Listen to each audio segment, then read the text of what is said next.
ପିଲେ ଆଜି ଆମେ ଶିଖିବା ପୂର୍ବବର୍ତ୍ତୀ ସଂଖ୍ୟା। ପୂର୍ବବର୍ତ୍ତୀ ସଂଖ୍ୟା କେମିତି ପାଇବା? ନା ସଂଖ୍ୟାରେ ଏକ ବିୟୋଗ କଲେ ଆମକୁ ମିଳିଯିବ ପୂର୍ବବର୍ତ୍ତୀ ସଂଖ୍ୟା। ବୁଝିଲ? ତ ଉଦାହରଣ ସ୍ୱରୂପ ଆମେ ଏଠାରେ ନେବା ଯେ ଗୋଟିଏ ସଂଖ୍ୟା ହେଉଛି 5।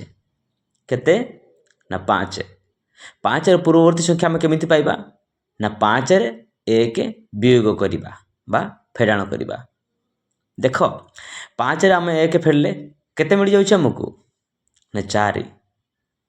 ତାହେଲେ ପିଲେ 4 ହେଉଛି 5ର ପୂର୍ବବର୍ତ୍ତୀ ସଂଖ୍ୟା ବା 5ର ପୂର୍ବବର୍ତ୍ତୀ ସଂଖ୍ୟା 4। ଏଥର ପିଲେ ତମେ ନିଜେ ନିଜେ କର। 6ର ପୂର୍ବବର୍ତ୍ତୀ ସଂଖ୍ୟା ବାହାର କଲ। ଆଉ ଗୋଟେ ଠିକ୍ ସେମିତି 9ର ପୂର୍ବବର୍ତ୍ତୀ ସଂଖ୍ୟା ବାହାର କର।